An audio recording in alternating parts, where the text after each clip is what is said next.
Las opiniones, comentarios y juicios expresados en el programa que escucharás a continuación son responsabilidad del presentador y sus entrevistados, por lo que no representan la posición de la emisora de la Universidad CES, ni mucho menos de las organizaciones con las que ellos están vinculados.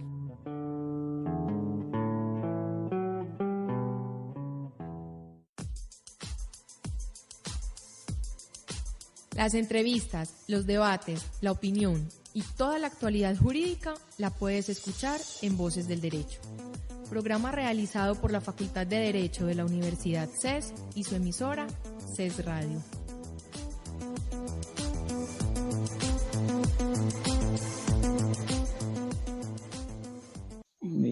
Cordial saludo a todos los oyentes que nos acompañan hoy en Voces del Derecho, proyecto realizado por la Facultad de Derecho de la Universidad CES, facultad que se encuentra en proceso de acreditación de alta calidad, así como por su emisora en internet CES Radio.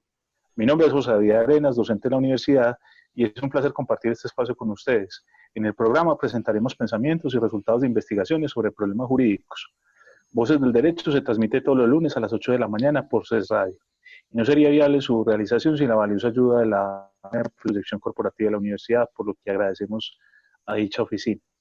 Si desean escuchar el programa fuera de la hora indicada, ingresen a los archivos de audio que están alojados en la página radio.ces.edu.co. Recuerdo a todos nuestros oyentes que a través de las redes sociales también pueden participar en nuestro programa. En Facebook pueden buscarnos como CES Radio y en Twitter seguir la cuenta @ces_radio. O de igual manera, buscarnos en el canal de YouTube respecto al programa Voces del Derecho. Las opiniones expresadas son enteramente personales de los invitados, así como de su entrevistador, y no constituyen línea institucional de la Universidad CES o de las empresas a las que se encuentran vinculados. El día de hoy abordaremos como temática nuevamente el COVID y las incidencias que este ha tenido. En un primer ciclo pudimos conversar con el doctor Julián Zambrano sobre la incidencia tributaria, y hoy vamos a hablar desde un aspecto más genérico y constitucional en cuanto al ordenamiento del Estado, a través de la incidencia del COVID desde una perspectiva más amplia. Y para eso el tema lo hemos denominado COVID-19, un análisis del estado de excepción. Y el día de hoy, para ese efecto, tenemos como invitada a la profesora Clara María Mira González, quien es abogada de la Universidad de AFIT, especialista en estudios internacionales de la Universidad de Antioquia, especialista en gerencia de la seguridad social de la Universidad CES, magíster en ciencia política de la Universidad de Antioquia, aspirante a doctora en Derecho de la Universidad de Antioquia, docente universitaria en la Facultad de Derecho de la Universidad CES. Doctora Clara Mira, bienvenida. Gracias, José, por invitarme y bueno, aquí estamos para conversar un poquito sobre el estado de excepción. Bueno, y hoy nos va a estar acompañando como coentrevistador el estudiante Julián Arango Quiroz, quien hace parte del semillero de Derecho Privado y quien nos hará las veces de ayuda para esta entrevista con la doctora Clara. Julián, buenos días. Buenos días, doctor José, y muy buenos días, doctora Clara. Buenos días, Julián. Bueno, entonces, para efectos de iniciar esta discusión, doctora Clara, yo quisiera darle la vocería a Julián en la primera pregunta el día de hoy. Bueno, entonces, como es el asunto, como vamos a hablar de el coronavirus o el COVID-19, en términos de los estados de excepción, el control en los estados de excepción, pues entonces la primera pregunta sería relacionada con cuál es el procedimiento para decretar un estado de excepción cuando se habla de cualquier tipo de, no sé si, cuando hay necesidad pues de decretarlo. ¿Cuál es el procedimiento para hacerlo? Para hacer una declaratoria de estado de excepción, bueno, en general los estados de excepción tienen los siguientes requisitos para declararse. Lo primero es que es un acto de gobierno. Entonces, esto significa que el presidente, con la firma de todos los ministros, debe llevar ese acto declaratoria al Senado de la República para un control político. La declaratoria, pues digamos que pasa por este primer filtro de control político del estado de excepción, y una vez se hace el control político, el presidente adquiere unas facultades extraordinarias, por decirlo pues de alguna manera, pues con su gobierno, porque normalmente el presidente, si el gobierno no legislan, ¿sí? No producen actos con fuerza de ley, sino que simplemente ejecutan los actos que el Congreso de la República realiza. Entonces, en este caso, el presidente adquiere facultades legislativas. Posteriormente, la declaratoria tiene un control de constitucionalidad que pues, la Corte va a conocer y va a analizar desde el punto de vista jurídico. En este sentido, digamos que la Corte Constitucional tiene que revisar si existe un acto de gobierno, es decir, si ha sido este estado de excepción, en el caso de la emergencia social, pues declarada a propósito del COVID-19, firmada por todos los ministros de gobierno, si es taxativa la declaratoria y en ese sentido sí cumple, digamos, con los estados de excepción que están regulados desde el artículo 213, 214 y 215 de la Constitución Política, si se trata de un estado de emergencia social, económica, ecológica, si se trata de un estado de conmoción interior o si se trata de una guerra externa. Obviamente la declaratoria en principio no podría ser excepcional si ese gobierno puede solucionar el problema utilizando mecanismos ordinarios, que en este caso pues sabemos no es posible, se trata realmente de una emergencia, se trata realmente de una crisis, ¿sí? Y posteriormente ya lo que se viene a hacer como con la formalización jurídica de los estados de excepción es que el presidente cuando ya el Congreso le da vía libre para expedir decretos, que posteriormente vienen los controles de constitucionalidad y ahí viene, digamos, un poquito el riesgo porque la premura de la excepcionalidad implica que haya una asunción de potestad legislativa rápida después de que pase el control político. Los decretos que se van produciendo también van a tener un control de constitucionalidad que pasa por la aplicación de un principio que la Corte Constitucional pues ha denominado principio de proporcionalidad, donde se examina que en efecto el riesgo de los derechos fundamentales, que también en la declaratoria se mira con núcleo esencial, pues no exista un riesgo de derecho fundamental con núcleo esencial, por ejemplo, en la vida, la integridad personal, la salud no se ponga en riesgo, sino que solo se pueden, digamos, poner en riesgo aquellos derechos que la Corte incluso ha considerado que pueden, entre comillas, limitarse, que entre otras cosas nos llaman ponerse en riesgo sin limitarse, y que haya una congruencia entre el decreto que se expide para el desarrollo de la declaratoria y obviamente la declaratoria, y eso significa que en efecto los decretos estén encaminados a solucionar la emergencia, que en este caso pues sería una pandemia producida por una expansión muy grande de un virus que afecta pues, la humanidad. Profesora Clara, quisiera que nos comentara la duración de los estados de excepción, cómo es, a qué está sometida, de qué manera se da. Muy bien, bueno, pues la Constitución Política, como les decía ahorita, regula estos estados de excepción y señala cuál es el término de duración de los mismos. En el caso de la emergencia social, económica o ecológica, inicialmente la duración es de 30 días, puede haber 2 prórrogas adicionales y la duración definitiva de la excepcionalidad es de 90 días. Pero ¿qué ocurre? Y yo quisiera como hacer un análisis más puntual para el caso de esta pandemia, porque nos han dicho en muchos casos que esta pandemia puede llegar a durar mucho más de 90 días, es decir, que los controles que se están realizando para el aislamiento, para la protección de la salud, para incluso el tema, en algunos casos, tributario, pueden llegar a extenderse a más de 90 días. Y lo que ocurre es que si en efecto existen hechos adicionales que puedan llevar al gobierno nuevamente a hacer una declaratoria, porque hubo un empeoramiento alto de la salud de la población, es posible que haya una declaratoria adicional de otra emergencia social y que adicionalmente la emergencia social pueda llevar a una declaratoria de una emergencia económica o ser combinada emergencia social y económica para producir más decretos que permitan implementar más medidas. Entonces, en principio son 90 días, pero si los hechos varían, que ocurre lo mismo que cuando, digamos, en una demanda pueden variar algunos hechos y se pueden convenir también hacer más pruebas, entonces se abre esa posibilidad de que se haya una nueva declaratoria y por lo tanto se extienda o se declare más bien otro estado de excepción para producir unas medidas de más tiempo.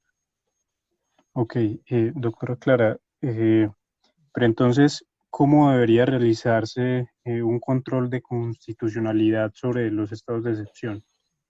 Ok, muy bien. Pues miren, de hecho, la Corte Constitucional, que es pues el máximo órgano que salvaguarda la constitución política, pues obviamente ya su nombre lo indica, tiene que hacer un control en donde primero verifique que en efecto la declaratoria del estado de excepción es necesaria porque existe evidentemente una crisis, y que existe una crisis significa, esto es bien interesante, que es necesario suspender el normal funcionamiento de los poderes públicos, que el Congreso normalmente legisla, que el Ejecutivo normalmente va a ejecutar las leyes, que los jueces obviamente pues van a administrar justicia.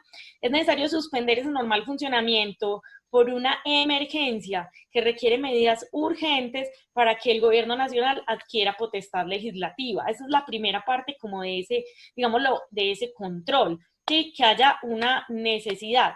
También debe ser un acto de gobierno, como les decía ahora, o sea que el estado de excepción debía haber cumplido con la firma a todos los ministros de gabinete, en este caso del presidente Duque.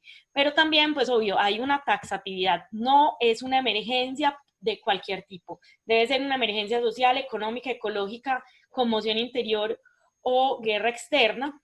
Y las garantías de los derechos fundamentales de núcleo esencial, eso significa aquellos que tocan de manera bastante explícita la dignidad humana. Esto significa que podría ser pues el derecho a la vida, el derecho a la libertad personal, tienen unos límites muy específicos.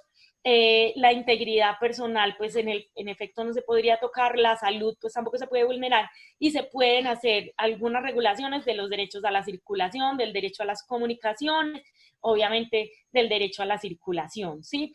Entonces no puede tocarse el núcleo esencial del derecho, que digamos está muy relacionado con el derecho a la vida, ¿sí? No se puede suspender las garantías judiciales, esto es clarísimo, la administración de justicia es un servicio público y es un servicio público esencial. Tampoco se puede suspender el funcionamiento de la salud, ni la recogida de las basuras o aseo. Tampoco en este caso, como se trata de un asunto además de confinamiento, aislamiento, se puede suspender en ningún caso, pues digamos, el abastecimiento de alimentos. Entonces, este control de las garantías ciudadanas fundamentales, como derechos fundamentales de núcleo esencial, no se puede hacer, y esto lo controla la Corte en la declaratoria y en el decreto de desarrollo. Y luego va a pasar al control del decreto de desarrollo, que es un control bien interesante porque pasa por una aplicación del principio de proporcionalidad. ¿En qué sentido? Pues básicamente la no suspensión de los derechos fundamentales de núcleo esencial, que ya lo veníamos hablando, que es una partecita del control del principio de proporcionalidad aplicado allí a los decretos declaratorios, de declaratoria y de desarrollo, pero también estos de desarrollo tienen que ser congruentes, es decir, un decreto del gobierno nacional no puede, digamos, abusar el poder. ¿En qué sentido? En que el decreto no encamine la medida a solucionar el problema que tenemos. En este momento tenemos una pandemia que es de bastante rápida expansión. El presidente en este momento está con su gobierno tomando medidas de aislamiento para no expandir la pandemia, está tomando algunas medidas tributarias para poder aliviar también sectores de la población, pero también activando programas de gobierno para poder solucionar necesidades básicas en este momento insatisfechas de sectores de la población producto de la pandemia. Pero otra medida que no está encaminada a solucionar este tipo de problemas derivados de la epidemia, sino que sirva, digamos, a otra finalidad, no podría tomarse. Y la Corte Constitucional tendría que hacer un control muy, muy minucioso de esa excepción. ¿Y por qué? ¿Por qué el control? Pues claro, se trata de un acto que normalmente está en cabeza del gobierno. El gobierno, digamos, es una rama ejecutiva del poder público con otros órganos, que no es elegida por el pueblo, es decir, no hay elección popular allí, y esto significa que puede llegar a no tener representatividad, y por lo tanto, pues al no tener representatividad hay más control porque puede ser autoritario y puede volverse un estado de excepción, como ocurrió en parte de la historia nacional, que tenga vicios de totalitarismo, ¿sí? De hecho, ha ocurrido. Las declaratorias de los estados de excepción en Colombia, la Constitución del 86 hasta más o menos el Frente Nacional en el 57, según análisis que han hecho, pues particularmente Mauricio García Villegas en un texto que se llama Los estados de excepción en Colombia, casi un abuso de autoridad, esto está pues por ahí en el caleidoscopio de las justicias, señala que los estados de excepción servían precisamente para abusar el poder y se extendían de manera indefinida. Por eso el estado de excepción hoy actualmente tiene un límite temporal, tiene un límite de control político y tiene un límite de control jurídico y en específico. Le pregunto, antes de pasar a una pregunta sobre cómo funcionan los estados de excepción sobre derechos fundamentales, dado que usted nos introduce ese contexto histórico tan interesante, si existe una diferencia entre el estado de excepción como está regulada en la Constitución Política Colombiana del 91 y en el estado de cosas de hoy en día, a cómo se manejaba de forma anterior. Si ha habido alguna evolución sobre el estado de excepción, si de alguna forma se le ha limitado a los poderes del gobierno ingresar a estas situaciones. Claro que sí. De hecho, bueno, lo primero es que antes de una reforma, que me falla un poco la memoria, si no estoy mal, fue en 1910, porque realmente, pues digamos, todos los controles no aparecen en 1991, van apareciendo según las reformas constitucionales, no existía un límite temporal en el estado de excepción. O sea que los estados de excepción podían extenderse de manera indefinida y esto pues llevaba a una absoluta disfuncionalidad de los poderes públicos del Estado y en ocasiones atribuir una facultad tan alta al gobierno nacional que tendía hacia el poder. La evidencia fue que el gobierno abusó del poder. Pero también el control jurídico, que en este caso lo hacía la Corte Suprema de Justicia, porque antes no existía la Corte Constitucional, era un control formal. Era un control que basaba su constitucionalidad en que existiera realmente un acto de gobierno, es decir, todas las firmas de los ministros para poder llevar a cabo la declaratoria, que en efecto existiera un motivo de urgencia, que hubiese taxatividad allí, porque estaba en la Constitución consagrada esa excepcionalidad, pero el fondo del estado de excepción, bajo la figura del principio de proporcionalidad, que no estuviera en juego los derechos fundamentales de núcleo esencial, y al mismo tiempo que hubiese congruencia del decreto con la declaratoria, el control de fondo no se había implementado, y esto es creación de la Corte Constitucional en diferentes sentencias posteriores a 1991. Entonces, pues yo no sé, ahí José pues contestaría una pregunta bien interesante, que es, actualmente se ve el riesgo de utilizar un estado de excepción con fines, se ve un riesgo, no quiere decir que esté ocurriendo, ¿no? Hay un riesgo porque siempre va a haberlo, y que uno tendría que desconfiar un poco del poder para poder poner los controles específicos, de hacer digamos, un abuso de poder en los fundamentales. También entonces van a existir unos derechos que ya se dice taxativamente, esos derechos no se pueden suspender, no se pueden recortar con una declaratoria. Entonces, se advierte la Corte Constitucional, ojo con el tema de las comunicaciones, porque, digamos, una vulneración a las comunicaciones hasta el punto, digamos, de interceptar comunicaciones no es posible. Lo vivió el estado de excepción que se intenta declarar a propósito, digamos, de un estado de conmoción interior en el gobierno Uribe, en donde inicialmente se buscaba también poder hacer interceptaciones telefónicas. Se ha dicho es imposible, no va a permitirse. La circulación sí se puede recortar, porque hay un asunto de orden público que lo permitiría. Por ejemplo, en este caso los toques de queda son posibles, obviamente no en su totalidad, o sea, no todo el día, pero sí es posible. También es posible suspender el derecho a la... suspender en parte, digamos, el derecho al trabajo, digamos, en regularidad, pues de alguna manera los contratos de trabajo están suspendidos, pues se trata de tomar medidas para que la gente pueda seguir viviendo, pues en muchos casos, pero estos derechos que les acabo de mencionar, entonces se ha considerado, son posibles de restringir. Entonces, en el tema de derechos fundamentales, el principio de proporcionalidad va a aportar una línea de análisis con los decretos declaratorios y desarrollo de la emergencia que permite en muchos casos hacer limitaciones en tiempos de conmoción, en tiempos de excepción, pero nunca, pues obviamente, de manera absoluta. De manera absoluta. Y hay derechos de núcleo esencial, como la vida, la integridad personal, en buena parte las comunicaciones que no es posible, digamos, tocar de una manera muy tangencial, la salud tampoco, no se puede tocar en ningún caso, antes hay que solventarla y ya se permiten hacer algunas restricciones, pero nunca obviamente tocar el derecho a la integridad ni a la vida. Muy bien, con esta respuesta de la doctora Clara vamos a una pausa.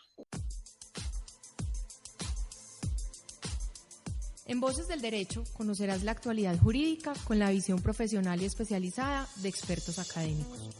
Por medio de entrevistas, debates y opinión se abordan temas sociales en un lenguaje sencillo. Voces del Derecho, programa realizado por la Facultad de Derecho de la Universidad CES y su emisora CES Radio.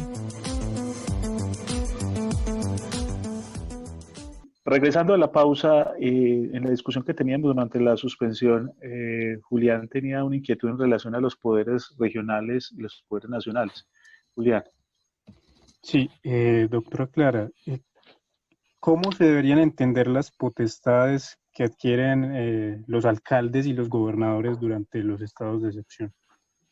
Bueno, Julián, esa pregunta es absolutamente pertinente bajo el entendido que en este momento el estado de excepción en materia de emergencia social que nosotros vivimos en la declaratoria del presidente de la República con los ministros de acto de gobierno, luego coincide con unas medidas de toque de queda de unos alcaldes y gobernadores en distintas ciudades en Colombia. Entonces, bueno, lo primero es que este es un acto de gobierno y que es un acto de gobierno a nivel nacional. Esto implica que las medidas que se toman por parte de alcaldes y gobernadores deben ser congruentes, concertadas, coordinadas con el gobierno nacional. Por eso, el decreto de declaratoria siempre solicitaba a los alcaldes y los gobernadores que comunicaran a través del Ministerio del Interior la medida que se iba a tomar.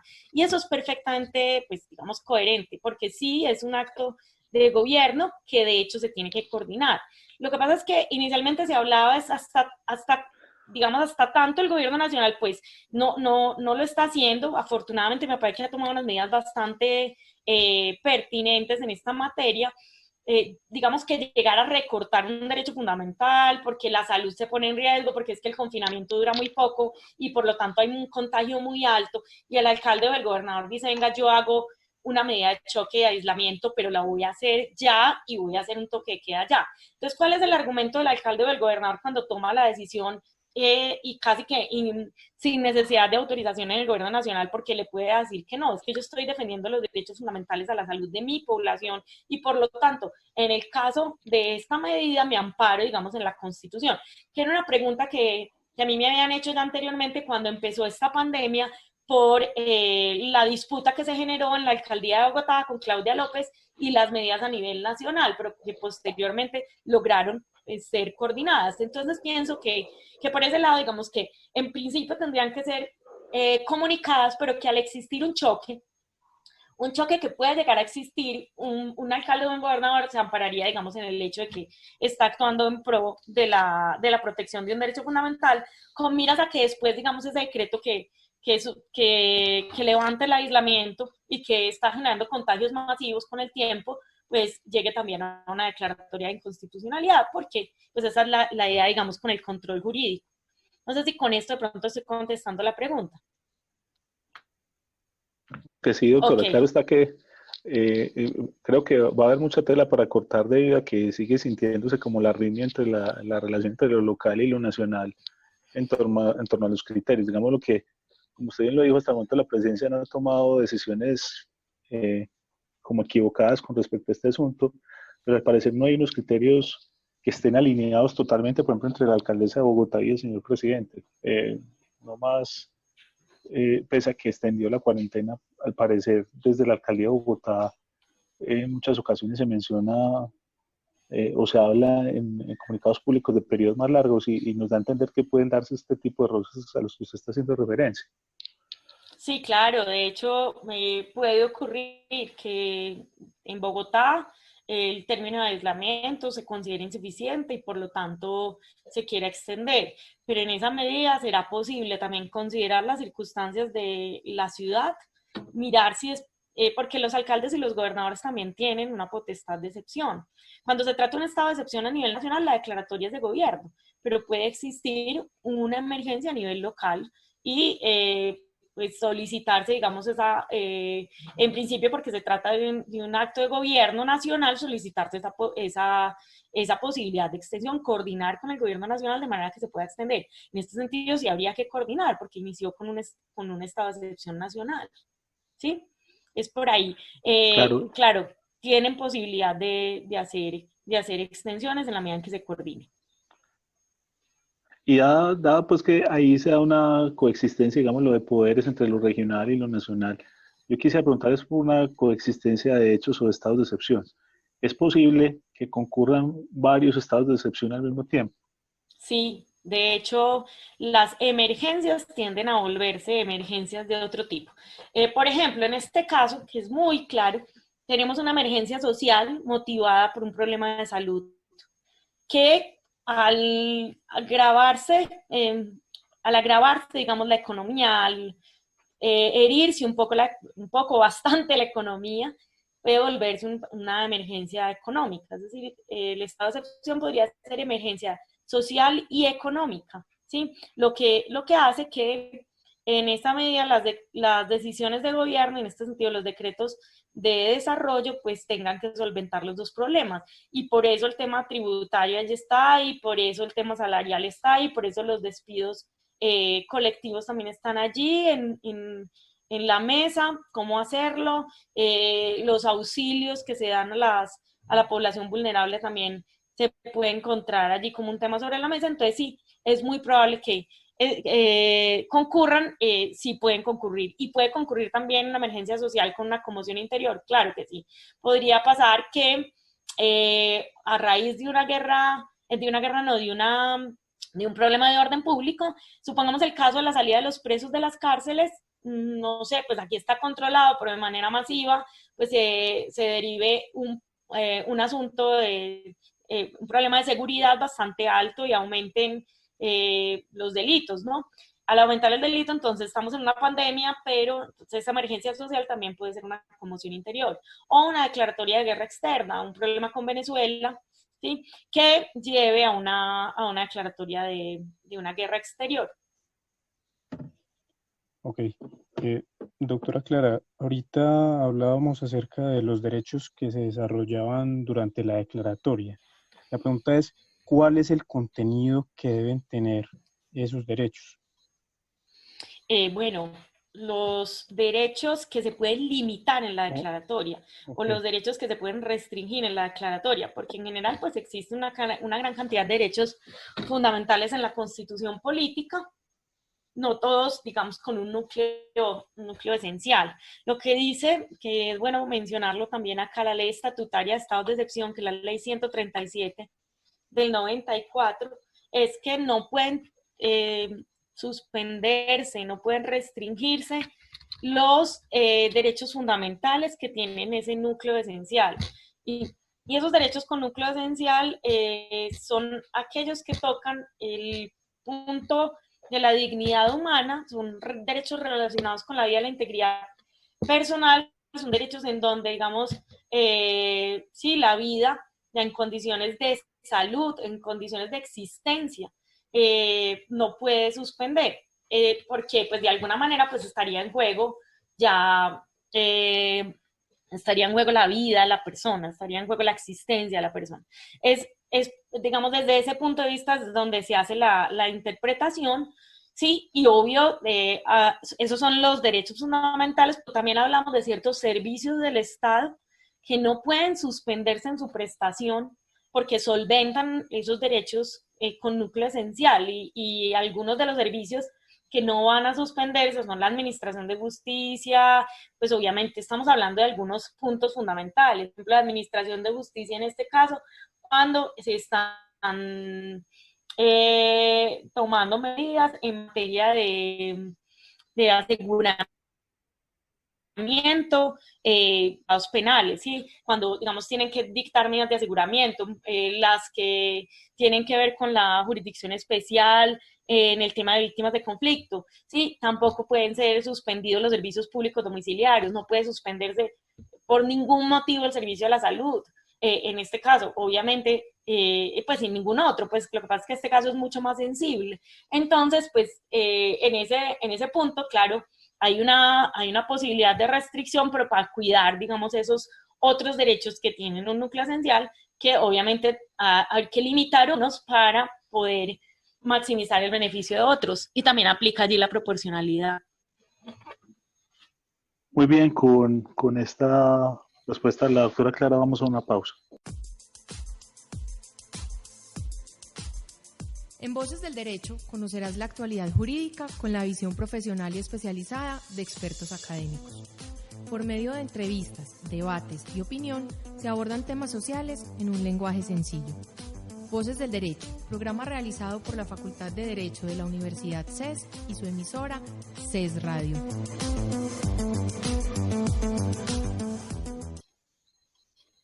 Regresando a la pausa, quisiera plantearle ya en esta etapa final del programa a la doctora Clara una pregunta de opinión. En la historia de Colombia, la historia constitucional, digamos, lo más larga, más allá de la Constitución del 91, nos ha enseñado que hemos vivido en muchos estados de excepción.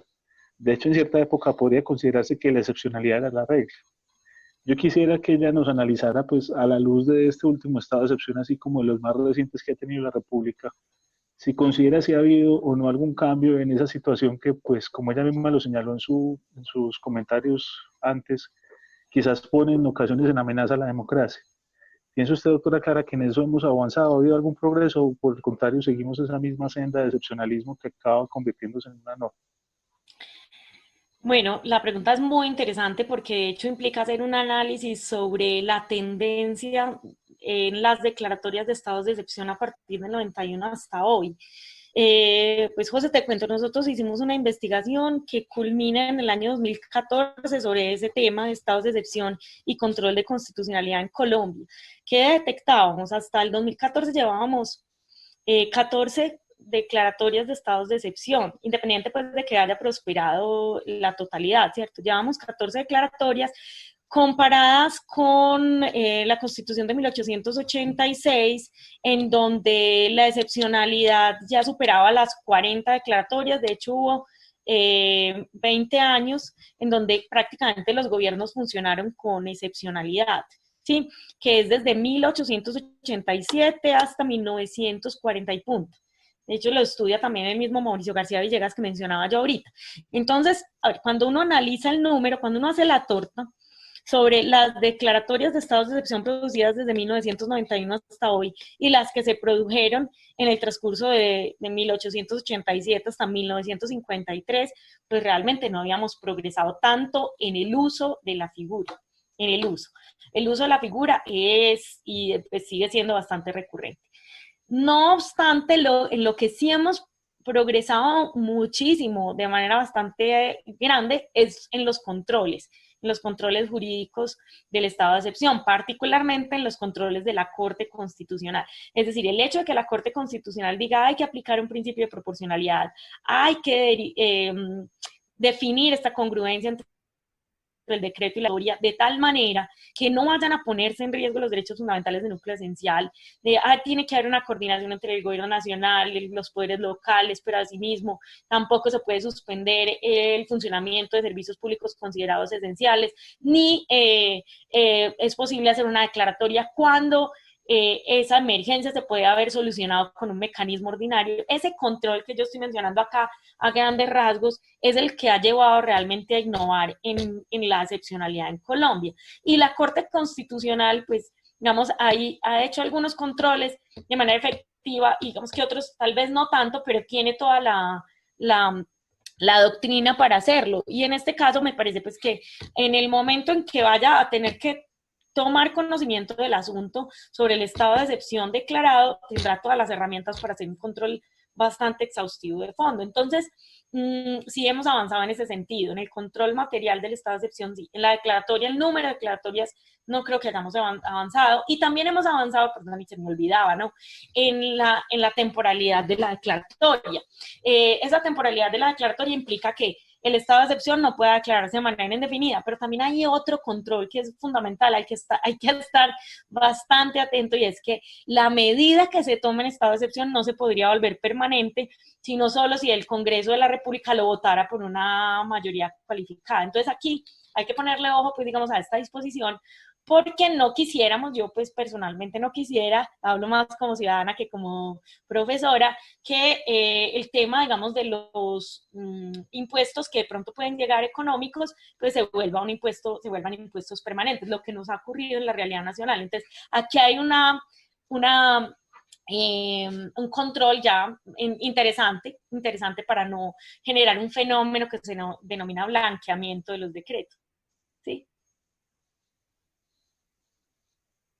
Bueno, le agradezco mucho a la doctora Clara por su compañía de presencia en el programa y por todas las veces que nos ha acompañado, así como esperamos volverla a tener de nuevo en Voces del Derecho. Igualmente a Julián Arango por habernos colaborado como coentrevistador. Muchas gracias, José, por invitarme, y bueno, aquí estoy disponible también para lo que pueda hablar, que me parece muy interesante poder compartir las opiniones que tengo. Muchas gracias a ambos también.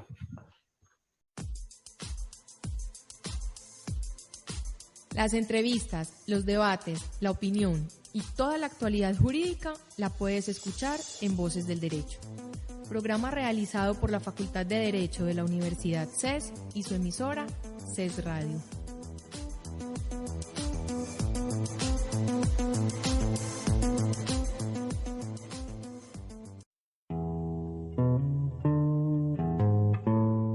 Si te perdiste alguna de las emisiones en línea de esta semana, puedes escucharlas una vez más en nuestra programación, el domingo, o en nuestros archivos de audio ingresando a nuestro sitio web radio.ces.edu.co.